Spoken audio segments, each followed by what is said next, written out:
Bonjour et bienvenue sur Tescars pour le mondial de l'automobile qui revient après quelques années d'absence. On démarre avec Duster et ce nouvel emblème Dacia Link. L'une des nouveautés ici, c'est le Duster Matte Edition. Dacia, c'est aussi lié aux activités outdoor, avec notamment ce mur d'escalade que vous voyez au fond. Le concept Manifesto que vous avez déjà découvert dans la vidéo Dacia Brand Manifesto. Chez Renault, on commence avec le Hippie Caviar Motel, version aménagée du Ludospace, si on peut encore appeler ça un Ludospace. Il y a bien entendu le nouvel Austral que vous retrouverez à l'essai sur la chaîne, le tout nouveau Kangoo électrique avec une autonomie d'environ 280 km, des concepts plutôt intéressants d'R5 et de Turbo 5 3i. Celle-ci, vous l'avez déjà vue également dans la vidéo liée au concours d'art et d'élégance à Chantilly. Le concept Scenic Vision. Renault présente ici en première mondiale la Renault 4 ou la Renault Forever Trophy qui célèbre les 25 ans du raid solidaire et surtout préfigure un futur SUV électrique du segment B. Vous noterez la calandre horizontale avec des feux Matrix LED. Les feux arrière sont aussi en forme de gélule. Jantes 19 pouces et compresseur visible pour régler depuis l'habitacle la pression des pneus. On termine chez Renault avec ce qui succède à la Twizy, ce qui sera disponible en principe l'année prochaine, mais uniquement en location. Deux versions, toujours, strict de place. Alors deux versions, c'est plutôt deux motorisations différentes. Et il y aura aussi normalement une version cargo. Alpine présente ici son A110 Éternité, un concept tout électrique qui préfigure les prochains modèles de la marque. Un tout petit peu plus loin, on est sur l'A110R, présenté très récemment, avec de très nombreux éléments en carbone, comme le capot par exemple, les jantes, le toit, une lunette arrière en carbone également, l'aileron, diffuseur. Tout ça, eh bien, évidemment, profite au poids du véhicule qui garde son moteur d'origine mais grappille quelques centièmes pour, si mes souvenirs sont bons, un 0 à 100 en 3 secondes 9. Et elle ne pèse que 1082 kg avec le plein. Aéro, châssis et légèreté retravaillée. Je ne sais pas ce que vous pensez de cette couleur, avec notamment les éléments en carbone, mais je la trouve magnifique.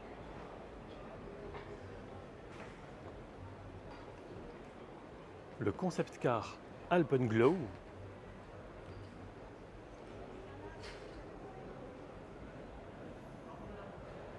qui est en fait la vision d'Alpine sur sa stratégie produit et sportive, à savoir que la marque va présenter prochainement 3 modèles full électriques. On termine chez Alpine avec la Formule 1 A522. Villebrequin présente au Mondial de l'Auto le Multipla, le 1000 Tipla, et d'autres véhicules, notamment derrière, vous remarquerez que c'est une Pagani Huayra, une SLR, non pas celle-ci, une Carrera GT et quelques modèles mythiques de chez Lancia et Citroën. Ça, c'est original. La Roadster Beachy, vous la retrouverez aussi sur la chaîne puisque j'ai eu la chance de faire un tour avec en Italie, directement chez Pagani. Celle-ci, je l'ai essayée aussi à l'occasion du 1 million de vues sur YouTube. Et vous retrouverez aussi quelques Lancia sur la vidéo faite en Suisse avec Passione Engadina.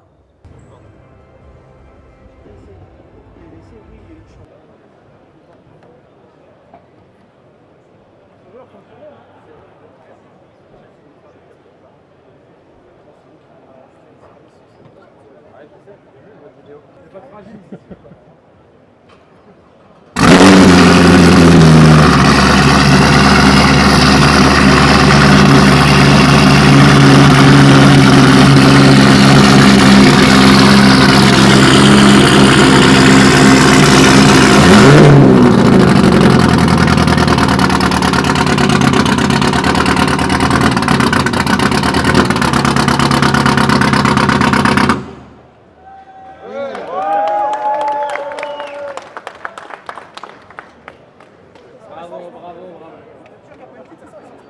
Ouais, ça, je crois qu'il y avait un truc un peu fumé par là. Ça va, il est gentil, il a pas mis de gaz à prendre. Faudrait pas qu'on nous le vole quand même. Non, c'est chouette, on a hâte des premiers tours.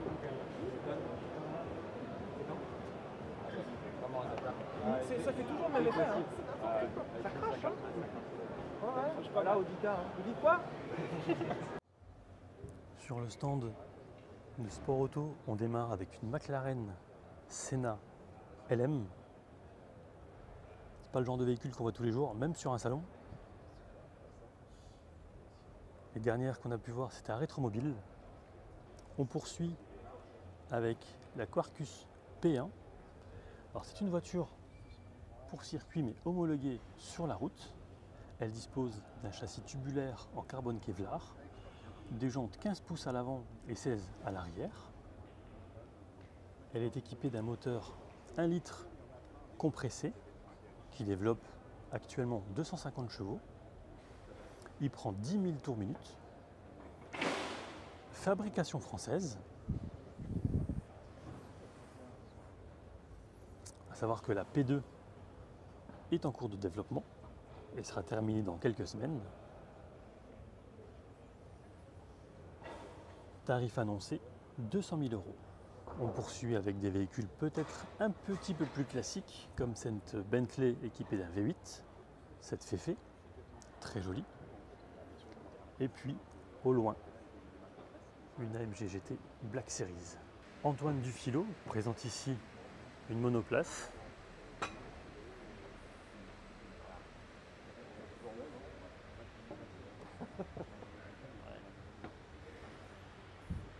Au look plutôt original. Derrière la 508 PSE que vous retrouverez également à l'essai sur Testcars, il y a aussi et surtout la Peugeot 9X8. C'est la haute performance hybride de chez Peugeot. Elle est équipée celle-ci d'un V6 biturbo de 707 chevaux à l'arrière et d'un moteur électrique de 272 chevaux à l'avant. Elle est engagée depuis juillet dans la catégorie Le Mans Hypercar du championnat du monde d'endurance. Peugeot présente ici un scooter électrique, le e-Street Zone, avec une autonomie en mode éco qui va jusqu'à 112 km. Après l'e-Street Zone, il y a bien entendu la 408 qui est dans une sphère énorme. 408 qui sera d'ailleurs à laisser prochainement sur la chaîne. Je vous présente le facelift de la DS7 dans sa version Intense 4x4 360, donc une version hybride. Le facelift se note à l'avant surtout au niveau des optiques. Il y a également la DS9 Intense 4x4 360 dans une nouvelle couleur, en finition Opéra Première, avec un intérieur extrêmement clair, très joli.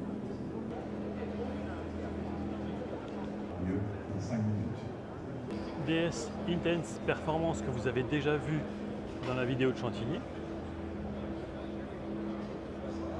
Et une version un petit peu plus sportive encore, accrochée au mur. Nouvelle DS3 Intense Opéra.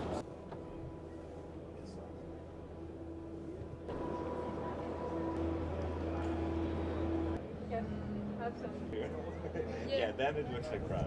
Yeah, brass. Yeah, the brass is gold. I forget the name of this certificate. Combination. Au mondial de l'auto, il y a également un stand sur les voitures d'exception, exclusivement dédié à Ferrari. avec des modèles, vous l'avez vu il y a un instant, qui ont déjà quelques années, mais aussi des beaucoup plus récents, même des hybrides, eh oui, des plug-in hybrides, des découvrables également, toutes plus magnifiques les unes des autres. Il y a des versions de course, comme des versions homologuées, extrêmement rares, Monza SP2,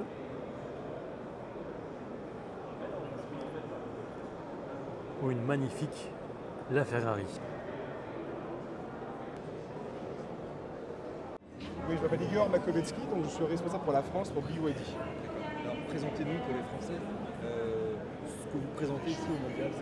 Alors, aujourd'hui, on est ravis de lancer la marque BYD. Alors, je précise, on dit bien BYD pour les on va dire, franco-anglophones, d'accord, ou bien on dit BYD pour les Français, d'accord. Et c'est très important. Build Your Dreams. Aujourd'hui, on est sur le salon donc à Paris pour lancer la marque, bien sûr, pour faire connaître la marque au niveau français. Et nous lançons donc 3 modèles, le Tang, le Han et le Atto 3. C'est quoi comme modèle de voiture? C'est des citadines, des SUV? Alors, vous avez en effet plusieurs types de véhicules, puisque vous avez en effet le segment C SUV avec l'Atto 3, d'accord. Vous avez aussi la Han, donc qui est une berline, d'accord. Et vous avez aussi le Tang, donc qui est un SUV familial. On sait que les marques chinoises souvent ont eu des problèmes de sécurité. Est-ce que les marques chinoises maintenant passent les tests de sécurité européens? Je pense que vous l'avez vu pendant la présentation donc, de M. Chou. Aujourd'hui, Atto 3 à 5 étoiles Euro NCAP. C'est la meilleure réponse à votre question. Et en termes de prix, comment vous positionnez? Alors aujourd'hui, à ce jour, je ne suis pas habité à vous répondre sur le prix aujourd'hui à l'instant T, puisque je pense que ça va se dévoiler au fur et à mesure, d'accord.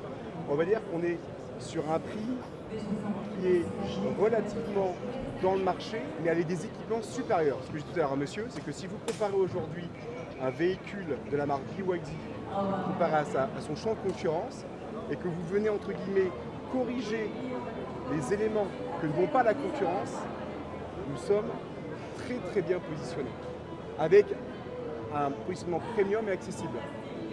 C'est très important de le souligner. Donc mieux équipé, pour le même prix mais mieux équipé.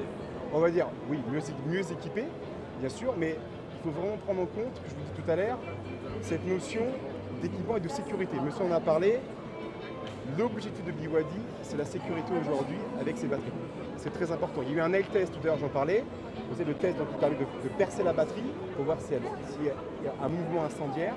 Et à ce jour, lorsque vous testez la batterie avec le nail test, la température entre 20 et 60 degrés donc n'a aucun impact sur la batterie.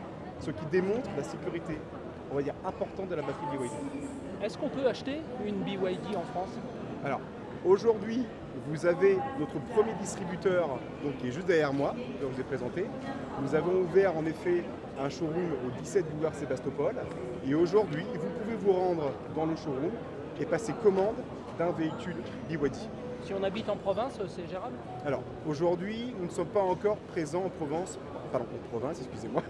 Ça peut être aussi la province, Ouais. D'accord. Donc à ce moment-là, je n'ai pas encore de personnes, de distributeurs présents dans ces régions pour pouvoir à l'instant répondre.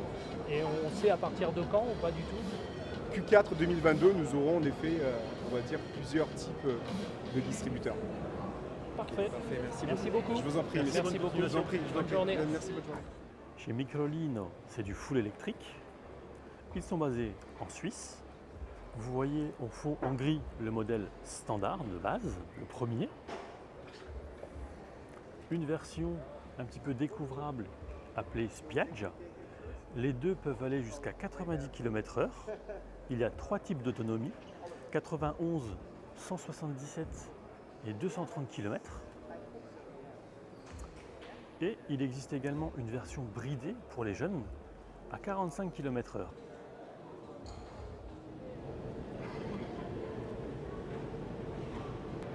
Huit personnes ont été nécessaires pour construire cette Lamborghini Sian ou Sian.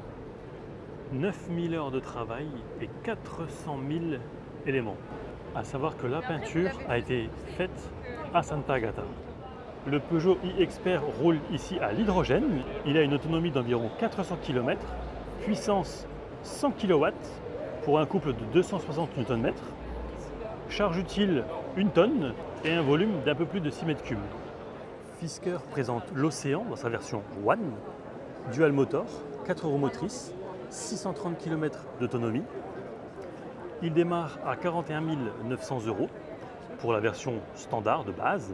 Ici, on est sur la version One, full équipée, à 69 950 €. Garantie 6 ans ou 100 000 km.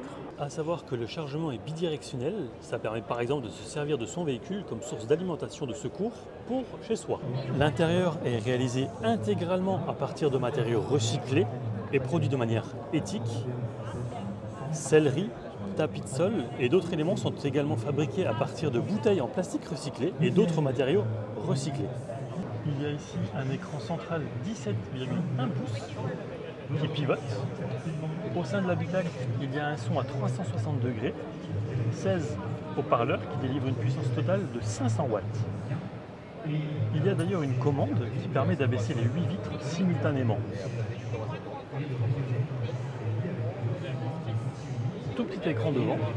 Finalement, est-ce qu'il y a besoin de plus? Je pense pas, tant qu'il y a l'essentiel qui est juste au niveau des yeux.